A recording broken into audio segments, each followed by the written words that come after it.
आप सभी सिविल सेवा के अभ्यर्थियों का देवप्रयागम आईएएस के इस कमांड बैच में स्वागत है। और मित्रों, आप हमारे साथ जुड़े हुए, हमारे इस बैच के साथ जुड़ करके आप देख रहे हैं यूपी पीसीएस, यूपीएससी, समीक्षा अधिकारी सहित सभी परीक्षाओं के लिए रामबाण क्लास है, जिसमें आज हम चर्चा करेंगे भारत के संविधान का सामान्य परिचय लेंगे।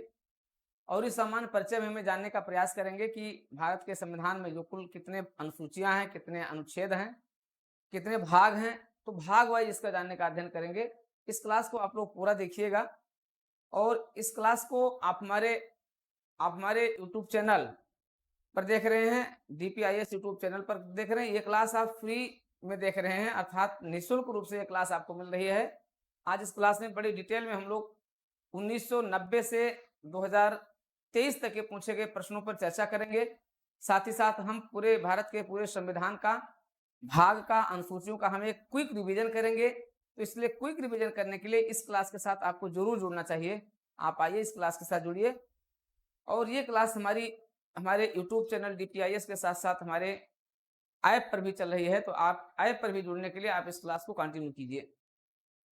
आइए देखते हैं। सबसे पहले तो हम देखते हैं भारत के संविधान। आप जानते हैं कि जो संविधान हमें प्राप्त हुआ, उस संविधान के दो स्वरूप हमें देखे जाते हैं, एक तो मूल संविधान और एक वर्तमान संविधान। मतलब अगर हम इसकी बात करें तो ये हमें दो रूपों में देखा जाता है। और मतलब एक बात हम और भी कर दें, इसमें जो हम प्रश्नों की चर्चा करेंगे, घटनाचक्र और आपके अरिहंत प्रकाशन की किताबें हैं, और इसमें पूछे गए प्रश्नों को हम लोग चर्चा कर रहे हैं। और ये दोनों ही किताबें बहुत अच्छी हैं। अरिहंत का प्रकाशन भी बहुत बेहतरीन है, इसमें भी प्रश्नों का बड़ा बेहतरीन तरीके से वो किया गया है, संकलन किया गया है। तो देखें, अगर हम संविधान को जानने का प्रयास करें तो भारत के संविधान का सामान्य अगर हम अध्ययन करें तो दो रूपों में इसको देखते हैं। एक तो होता है आपका, एक तो मूल संविधान है,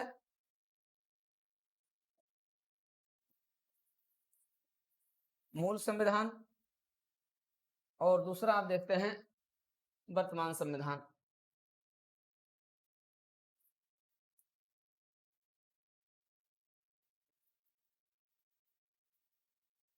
तो मूल संविधान वह है जो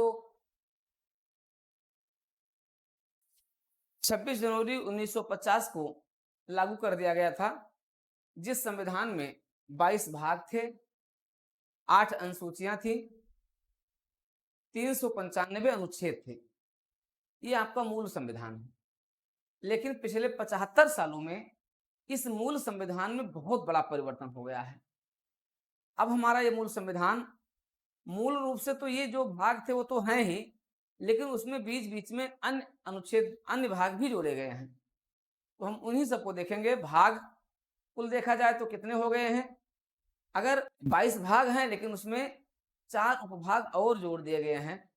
ठीक है, जो 4 उपभाग जोड़े गए, हर एग्जाम में आप देखोगे यूपीएससी, यूपी पीसीएस सहित सभी परीक्षाओं में, किसी भी स्टेट का अगर है, चाहे आपका राजस्थान पीसीएस है, चाहे आपका बिहार पीसीएस है, चाहे आपका झारखंड पीसीएस है, चाहे आपका एमपी पीसीएस है, छत्तीसगढ़ है, इन सभी पीसीएस की परीक्षाओं में यहाँ से प्रश्न पूछा जाता है।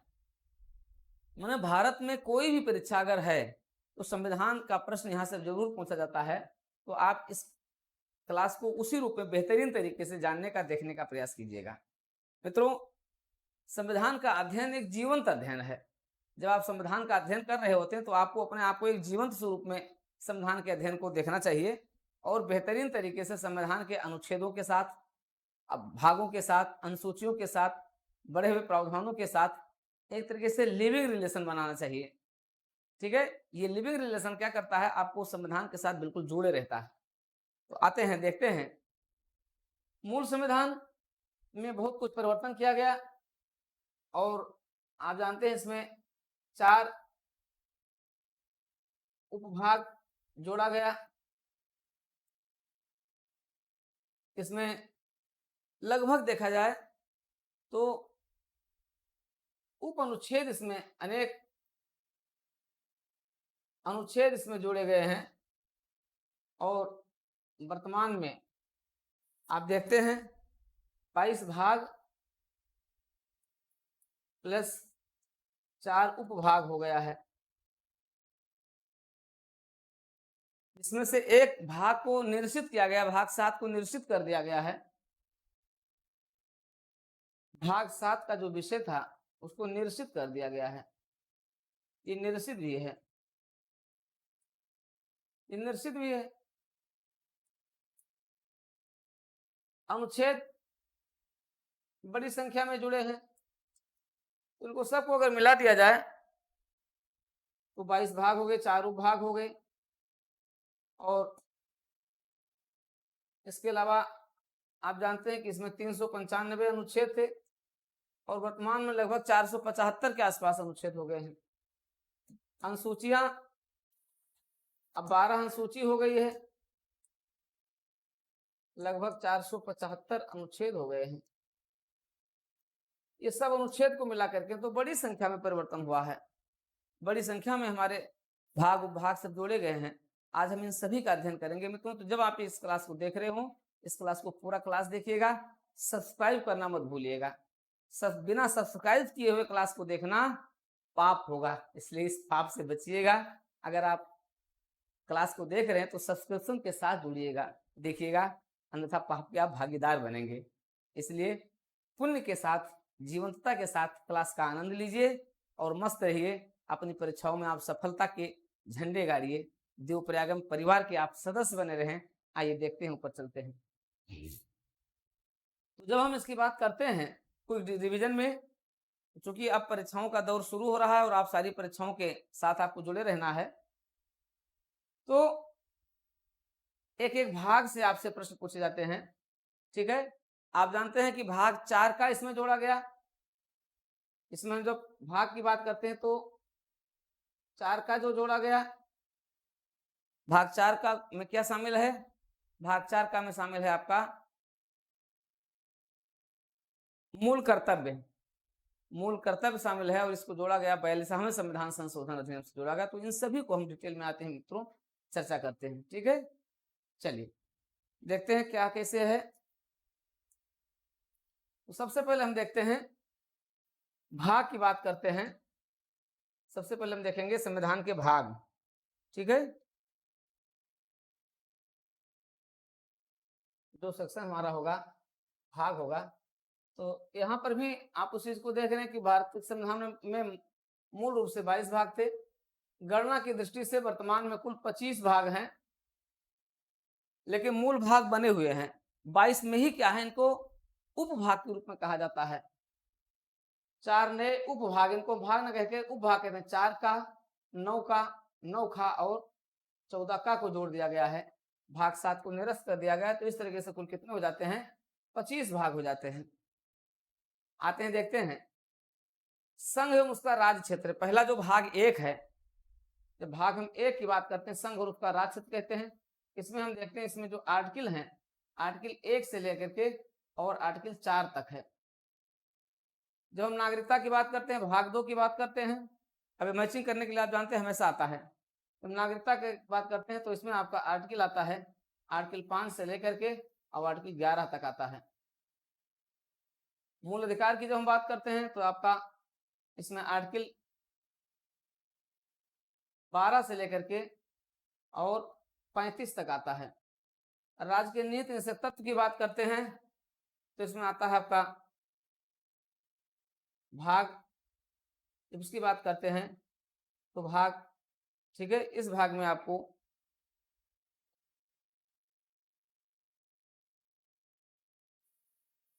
भाग 36 से लेकर, अनुच्छेद 36 से लेकर के और अनुच्छेद 51 तक आता है। मूल कर्तव्य की बात करते हैं तो आर्टिकल 51 ए आपका आ जाता है। संघ की बात करते हैं, भारत का महान्यायवादी की बात करते हैं तो इसमें 5 अध्याय है और 5 अध्याय में आर्टिकल आपके 52 से लेकर के और 151 तक आते हैं। अनुच्छेद 52 से लेकर के अनुच्छेद 51 तक, 151 तक कुल 100 अनुच्छेद आते हैं। जब हम राज्य की बात करते हैं तो भाग 6 में कुल 6 अध्याय है और इसमें आर्टिकल आपके हैं 152 से लेकर के 152 से लेकर के और 237 तक के इसमें आर्टिकल हैं। और जो भाग 7 चूंकि निश्चित कर दिया गया है, संग्रह क्षेत्र की बात करते हैं तो इसमें आपका आता है आर्टिकल 238 से आता है और 238 से लेकर के 242 तक आता है। जब हम इसकी बात करते हैं, भाग 9 की बात करते हैं, तो भाग 9 में पंचायतें आती हैं और इसमें आपका आर्टिकल 243 से 243 ओ तक आता है। जब हम नगर पालिकाओं की बात करते हैं तो ये 245, इसमें आर्टिकल 243 पी से लेकर के और जेड जी तक आता है। जब हम सहकारी समितियों की बात करते हैं तो इसमें आपका आर्टिकल 243 जेड एच से शुरू होता है। इसमें कुल 14 आर्टिकल आते हैं। ठीक है, तो इस तरीके से आपने देखा कि इस तरीके से आपके ये आर्टिकल इसमें शामिल होते हैं और आपके लिए बड़ा महत्वपूर्ण हो जाता है। यहां से आप देखते हो मैचिंग करने के लिए हर साल अगर हम भाग 1 से भाग 10 तक अगर आप रट लेते हैं तो भाग 1 से भाग 10 तक के कई जो है आपकी मैचिंग करने में आ जाते हैं। ठीक है, और लगभग 200 के आसपास आपके आर्टिकल आ जाते हैं इसमें। ठीक है, भाग 10 में आप देखते हैं क्या है, अनुसूचित तथा जनजातीय क्षेत्र है, संघ राज्य के मध्य संबंध है। भाग अध्याय 1 में विधायी संबंध है, अध्याय 2 में प्रशासनिक संबंध है, भाग 12 में वित्त संपत्ति संप्रदाय और वाद है, भाग 13 में भारत के राज्य क्षेत्र के भीतर व्यापार वाणिज्य एवं समागम है, भाग 14 के अधीन संघ एवं राज्यों के अधीन सेवाएं हैं और उसमें न्यायाधिकरण है। ठीक है, तो जब हम इसकी बात करते हैं तो आपका इसमें आ जाता है भाग 10 की हम बात करते हैं तो भाग 10 में आपका आ जाता है आर्टिकल 244 आ जाता है। जब हम विधायी संबंधों की बात करते हैं, प्रशासनिक संबंधों की बात करते हैं, इसमें आपका आर्टिकल 245 से 263 तक आ जाता है। वित्त संपत्ति और संविदाओं की बात करते हैं, इसमें आपका आर्टिकल 264 से लेकर के और 300 ए तक आ जाता है। भारत के राज्य क्षेत्र के भीतर वाणिज्य की बात करते हैं, इसमें आर्टिकल 307 तक आ जाता है, 307 तक। इसमें हम देखते हैं 308 से लेकर के और 323 तक आता है। इसमें हम बात करते हैं तो 323 का तक आता है। देखिए भाग 14 का को किससे जोड़ा गया है, ये 42वें संविधान संशोधन अधिनियम 1976 द्वारा जोड़ा गया। ठीक है, तो ये बहुत इंपॉर्टेंट हो जाता है। और जब हम बात करते हैं, हमने आपको बताया कि 4 का 9 का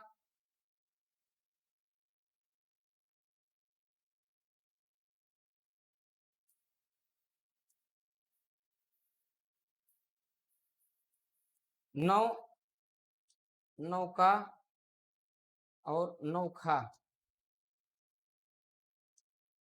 ये आपके हो गए। ये 42वें संविधान संशोधन से जोड़ा गया। इसको आप देखते हैं 73वें संविधान संशोधन से जोड़ा गया। ठीक है, इसमें पंचायतें जोड़ा गया।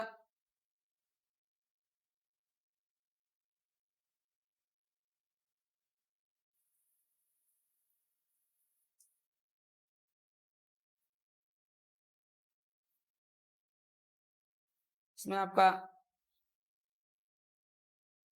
9 का 9 खा और 14 का, ये जो आपके जोड़े गए, तो ये 42वें से जोड़ा गया, ये आपका 74वें से जोड़ा गया, ये आपका 97वें से जोड़ा गया और ये आपका 42वें से जोड़ा गया।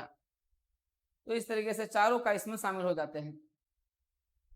ठीक है, तो ये आपका हो गया 14 का इसमें शामिल हो जाता है। इसी प्रकार से हम देखते हैं 15 में निर्वाचन है, 16 में कुछ वर्गों के संबंध में विशेष उपबंध है, भाग 17 में राजभाषा है, 18 में आपातकालीन उपबंध है, 19 में प्रकीर्ण है, 20 में संविधान संशोधन है, 21 में अस्थायी उपबंध है, और 22 में संक्षिप्त नाम प्रारंभ हिंदी में, तो ये 22 हो गए।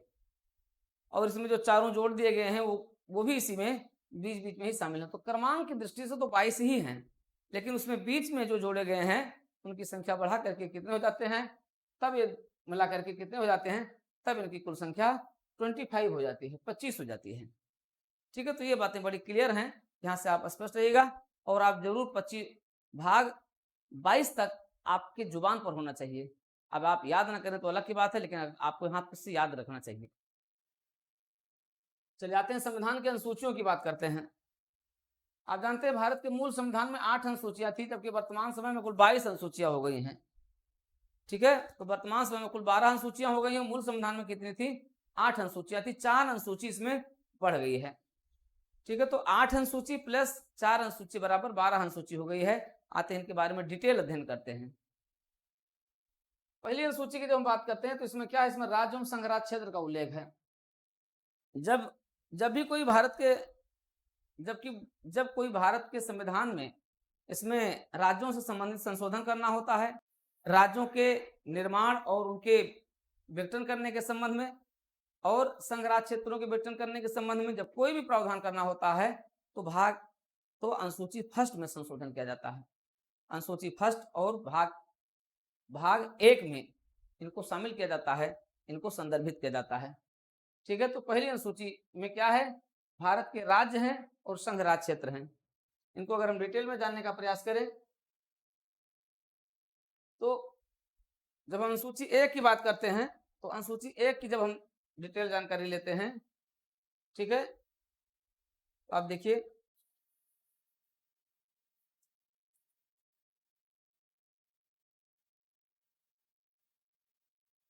जब हम अनुसूची 1 की बात करते हैं तो हमारे जो 28 राज्य हैं,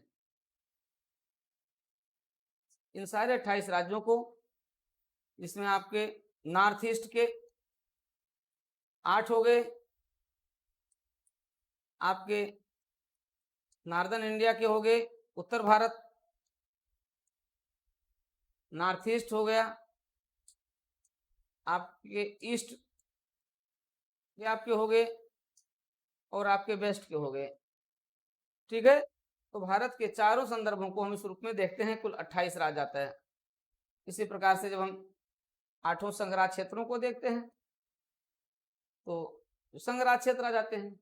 ये सभी किसमें शामिल हैं, ये सभी आपके अनुसूची 1 में शामिल हैं। जब भी कोई परिवर्तन करना होता है तब इसमें संशोधन किया जाता है। अनुसूची 2 की हम बात करें तो अनुसूची 2 में क्या है, अनुसूची 2 में है हमारे जितने भी संवैधानिक प्राधिकारी हैं उनके वेतन भत्तों का प्रावधान है। कई बार पूछ लिया जाता है कि अनुसूची 2 में किनके उल्लेख हैं, वेतन और भत्ते का उल्लेख है। तो यहाँ जिनके वेतन भत्ते का उल्लेख है उनके वेतन भत्ते कहाँ से दिए जाते हैं, भारत की संचित निधि से और राज्यों की संचित निधि से दिए जाते हैं।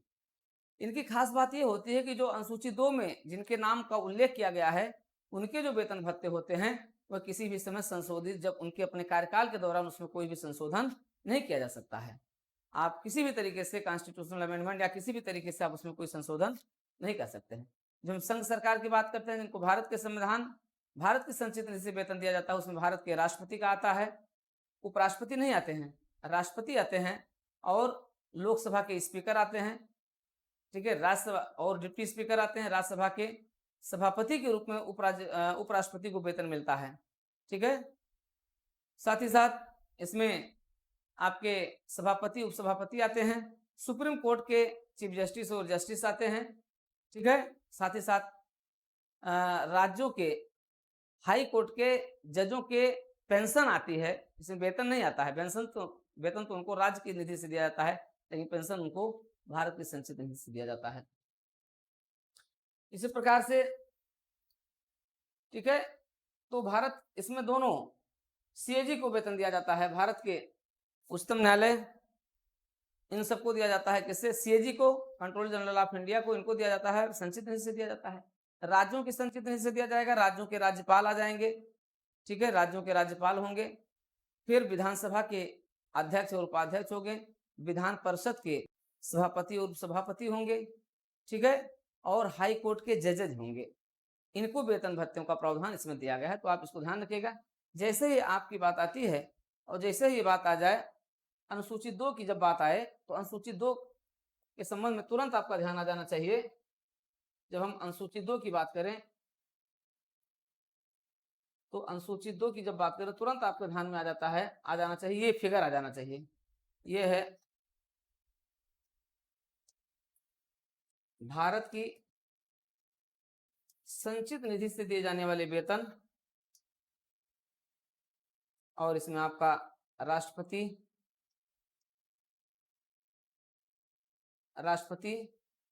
इसमें फिर आप क्या जाएंगे सीएजी, इसमें सुप्रीम कोर्ट के जज आ जाएंगे,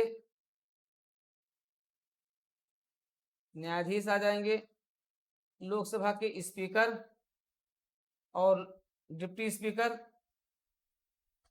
और डिप्टी स्पीकर, राज्यसभा के सभापति और उपसभापति ये आ जाएंगे। साथ ही साथ हाई कोर्ट के जजों की पेंशन आ जाएगी। लेकिन इसमें राज्य की संचित निधि से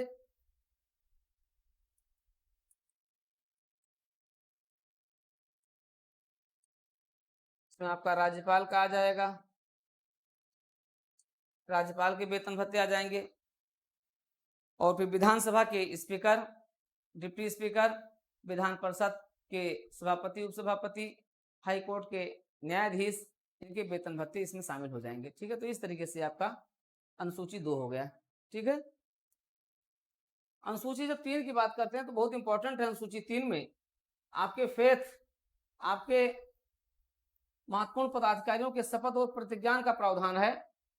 ठीक है, अब महत्वपूर्ण पदाधिकारियों के जब हम शपथ की बात करते हैं तो महत्वपूर्ण पदाधिकारियों के जब शपथ की बात करते हैं तो इसमें किसके किसके शपथ की बात होती है, आप इसको जानिएगा।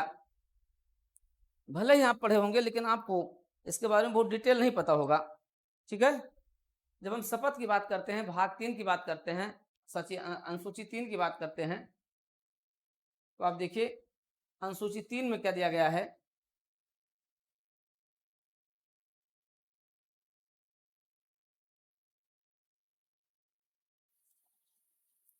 शपथ और प्रतिज्ञान है।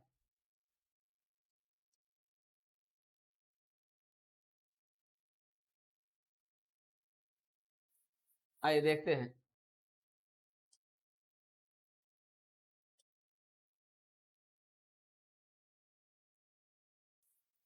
संघ सरकार की शपथ की हम बात करें, किसके किसके शपथ का प्रावधान है इसमें। अगर उसके शपथ की बात करें तो इसमें शपथ किसकी किसकी होती है। संघ सरकार में पीएम की शपथ है, मंत्रियों की, सभी स्तर के मंत्री की शपथ है, राष्ट्रपति का शपथ नहीं है। राष्ट्रपति और उपराष्ट्रपति के शपथ का प्रावधान अनुसूची 3 में नहीं है, बल्कि कहाँ है, ये आपके अनुच्छेद में है। तो पीएम है, सभी स्तर के मंत्री हैं। ठीक है, संसद सदस्य हैं। अब आप समझिएगा, संसद सदस्यों को 2 प्रकार से इसमें शपथ होती है। जो संसद सदस्य होते हैं, संसद सदस्यों को इसमें 2 प्रकार की शपथ होती है। एक, जब वे निर्वाचन के लिए नामांकित होने जाते हैं, यानी जब उनका निर्वाचन होता तो उससे पहले जब वो शपथ लेते हैं उसका प्रावधान है। और जब वो निर्वाचित होकर के संसद सदस्य बन करके जब लोकसभा में पहुंचते हैं तब उनकी शपथ का प्रावधान होता है। तो संसद सदस्यों के 2 बार की शपथ का प्रावधान इसमें किया गया है।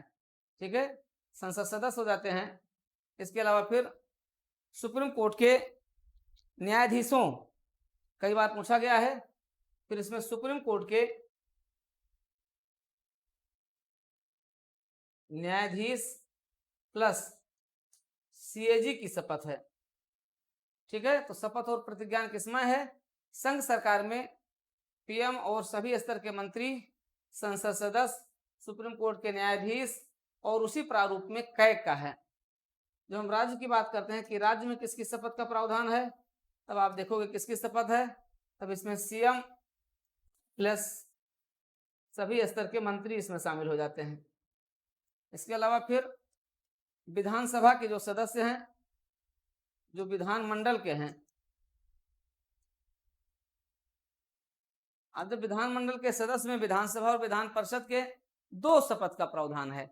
एक जब वो मेंबर के लिए इलेक्टेड होने के लिए जाते हैं तब है, और जब इलेक्टेड होकर के आते हैं तब जो उनको जो आपका वो होता है स्पीकर होता है, ठीक है, आप जानते हैं। तो जब इनको शपथ दिलाई जाती है सदन में तब होती है शपथ, ठीक है। तो 2 प्रकार के शपथ का प्रावधान है। जो प्रोटेम स्पीकर होता है, तो प्रोटेम स्पीकर जब इनको शपथ दिलाता है वो शपथ है, और जब डीएम के सामने या जो जिला निर्वाचन अधिकारी होता है उनके सामने जब ये शपथ लेते हैं, 2 शपथ का प्रावधान है। इसके अलावा हाई कोर्ट के जज जो होते हैं, ठीक है, उनके शपथ का प्रावधान है। ये है आपके अनुसूची 3 है, ठीक है। बहुत ध्यान से आपने पढ़ा होगा, लेकिन कभी आपको समझ में नहीं आया होगा इस तरीके से। अनुसूची 4 की हम बात करते हैं। अनुसूची 4 में क्या है, भारत के सभी राज्यों और 3 संघ शासित प्रदेशों के लिए राज्यसभा की सीटों का प्रावधान है, ठीक है। आते हैं, देखते हैं। तो अनुसूची 4 की हम बात करते हैं, तो भारत के सभी 28 राज्यों और 3 संघ शासित प्रदेश दिल्ली, जम्मू कश्मीर और पुडुचेरी के राज्यसभा की सीटों का प्रावधान है, इसमें किया गया है। अनुसूची जब 5 की बात करते हैं तो इसमें अनुसूचित क्षेत्रों, अनुसूचित जनजातियों के प्रशासन और नियंत्रण के बारे में बंद है। 5वीं अनुसूची के अधीन जनजातीय भूमि के खनन के लिए निजी पक्षकारों को अंतरण, आकृत और शून्य घोषित किया जा सकता है, अर्थात इसमें इन सबको ऐसा कोई अधिकार प्रदान नहीं किया गया है, ठीक है। तो ये आपकी अनुसूची 5 होती है। इसी प्रकार से अनुसूची 6 की हम बात करते हैं, तो 6ठी अनुसूची के अंतर्गत असम, मेघालय, त्रिपुरा और मिजोरम के जनजातीय क्षेत्रों के प्रशासन के बारे में बंद है। 7वीं अनुसूची में संघ और राज्यों के मध्य शक्तियों के विभाजन का उल्लेख है। इसके अंतर्गत 3 सूचियां आती हैं, संघ सूची, राज्य सूची और समवर्ती सूची आती है। इसकी हम बात करें तो वर्तमान समय में अगर हम इनके विषयों की बात करें तो संघ सूची में मूल संविधान में 97 विषय थे, वर्तमान में 100 विषय हैं, ठीक है, जिस पर विधि बनाने का अधिकार केवल संघ सरकार को है। राज्य सूची में मूल संविधान में 66 विषय थे, वर्तमान में कुल 61 विषय हैं, जिन पर विधि बनाने का अधिकार राज्यों को दिया गया है। समवर्ती सूची में मूल संविधान में 47 विषय थे, वर्तमान में 52 विषय हैं, जिन पर विधि बनाने का अधिकार किसको है, संघ और राज्य दोनों को है, ठीक है। 8वीं अनुसूची की बात करते हो तो 8वीं अनुसूची में संविधान द्वारा मान्यता प्राप्त भाषा का उल्लेख है। प्रारंभ में मूल रूप से कुल कितनी भाषाएं थी, 14 भाषाएं थी, जबकि वर्तमान समय में कुल कितनी भाषाएं हैं, वर्तमान समय में कुल 22 भाषाएं। यहाँ से 100% आपसे क्वेश्चन आप देखते हैं लगभग हर साल पूछा जाता है, यहाँ से भी क्वेश्चन पूछा जाता है, ठीक है। इसके बारे में हम आपसे और डिटेल भी चर्चा करेंगे, क्योंकि संघ सूची के और राज्य सूची के, समवर्ती सूची के विषयों पर भी प्रश्न पूछा गया है। हम इसी क्लास में हम आपके साथ इस पर भी चर्चा करेंगे। तो मूल संविधान में कुल 14 भाषाएं थी, जबकि वर्तमान में कुल 22 भाषाएं हैं। अब देखिए कब कब कौन कौन सी भाषाएं जोड़ी गई, ये प्रश्न आप जानते हैं कई बार पूछा गया है। तो वर्ष 1967 में 67 में सिंधी को, सबसे पहले किसको, सिंधी भाषा को 21वें संविधान संशोधन द्वारा जोड़ दिया गया था, ठीक है। उसके बाद फिर वर्ष 1992 में 3 भाषाएं कोंकणी, नेपाली और मणिपुरी को 71वें संविधान संशोधन द्वारा जोड़ा गया। वर्ष 2004 में संथाली, बोडो, डोगरी और मैथिली 4 भाषा को 92वें संविधान संशोधन द्वारा जोड़ा गया। तो इस तरीके से कुल मिलाकर कितनी भाषाएं हो गई हैं, कुल मिलाकर के 22 भाषाएं हो गई हैं। कई बार यहाँ से प्रश्न पूछा गया है, इसलिए तीनों संविधान संशोधन को जरूर ध्यान रखिएगा। कौन कौन, 21वां संविधान संशोधन, ठीक है, फिर उसमें 21 में आप जोड़िए, फिर आएगा आपका 71वां संविधान संशोधन और फिर 92वां संविधान संशोधन, ठीक है। इस तरीके से तीनों संविधान संशोधन को ध्यान रखिएगा, 21वां संविधान संशोधन, 71वां संविधान संशोधन और फिर आपका जो है 92वां संविधान संशोधन, ठीक है। अब आते हैं 9वीं अनुसूची में। 9वीं अनुसूची में क्या है, 9वीं अनुसूची में कुछ ऐसे अधिनियम विनियम किए गए हैं। भारत के संविधान में पहली बार जब पहला जो संविधान संशोधन किया गया वो अनुसूचियों के संबंध में ही किया गया था, और अनुसूचियों के संबंध में क्योंकि उस समय तत्कालीन आवश्यकता हो गई थी, क्योंकि देश भर में भूमि सुधार को लागू किया जा रहा था। अब भूमि सुधार से संबंधित जो विषय थे वो विषय तुरंत किसमें शामिल हो जाते, वो तुरंत न्यायपालिका के पास चले जाते, न्यायपालिका तुरंत उस पर रोक लगा देती।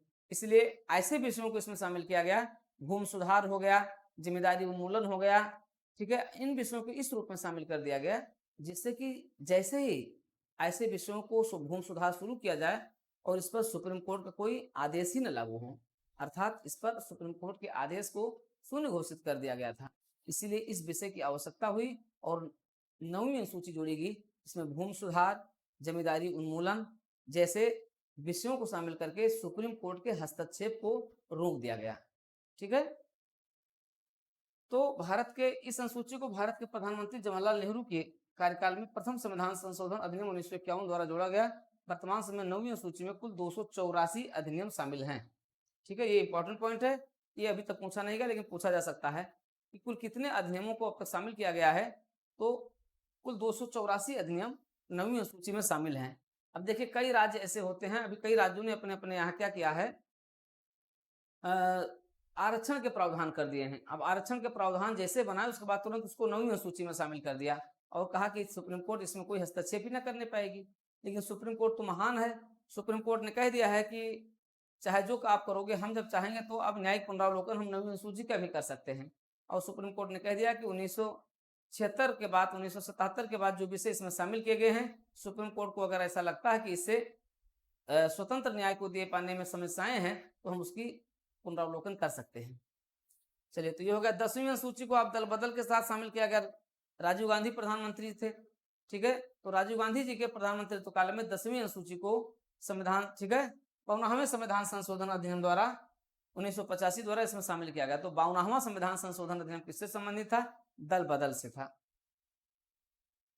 फिर आप जानते हैं कि 11वीं अनुसूची पंचायतों के अधिकार से संबंधित है। इसे 73वें संविधान संशोधन अधिनियम 1992 द्वारा जोड़ा गया। 11वीं अनुसूची में पंचायती राज से संबंधित 29 विषय शामिल हैं। 12वीं अनुसूची में नगर पालिकाओं के अधिकार, प्राधिकार और दायित्व आदि का वर्णन है। इसे 74वें संविधान संशोधन अधिनियम 1992 द्वारा जोड़ा गया है और इसमें कुल 18 विषयों का उल्लेख है। ठीक है, तो इस तरीके से आपने देखा कि संविधान के अनुसूची और भाग का हमने चर्चा कर दिया है। जल्दी से हम संविधान के अनुच्छेदों की बात कर लें। हालांकि देखिए, अनुच्छेद की हम बात करते हैं तो भारत के संविधान में कुल कितने अनुच्छेद हैं? 395 अनुच्छेद हैं। आज भी 395 ही हैं, लेकिन बीच बीच में उप अनुच्छेदों को जोड़ दिया गया है और इस कुछ अनुच्छेद निरसित भी कर दिए गए हैं। और इस तरीके से कुल मिलाकर के लगभग 475 अनुच्छेद भारत के संविधान में इस समय मूल रूप में शामिल हैं।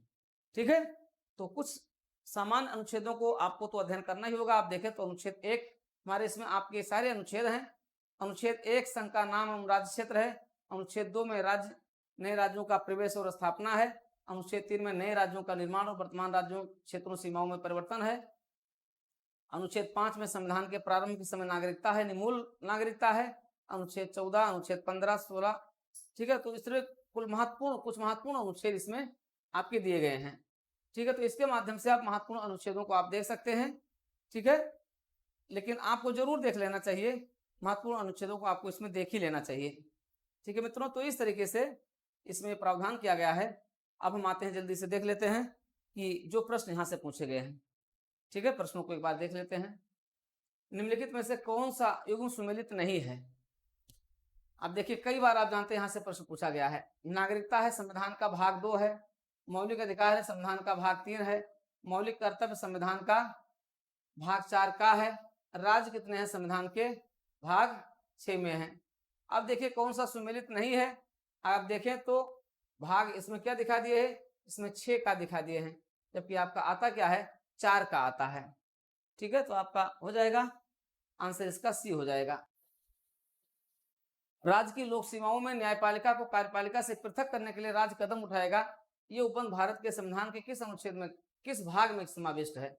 अब आप जानते हैं कि राज्य को अधिकार दिया गया है। अनुच्छेद 51 क्या कहता है?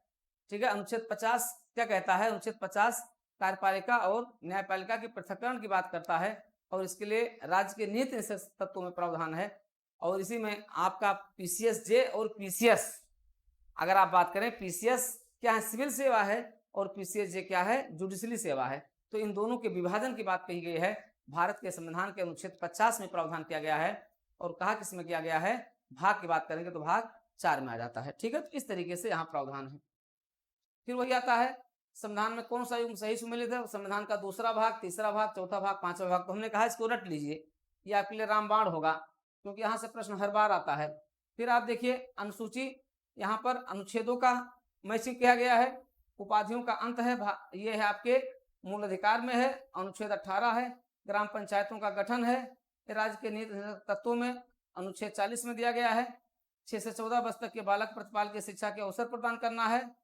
ठीक है, इंडिया अर्थात भारत राज्यों का संघ है। ठीक है, तो ये आपका है, सी आपका 4 है और डी आपका कहाँ है, 2 में है, इसको भी आपको ध्यान देना है।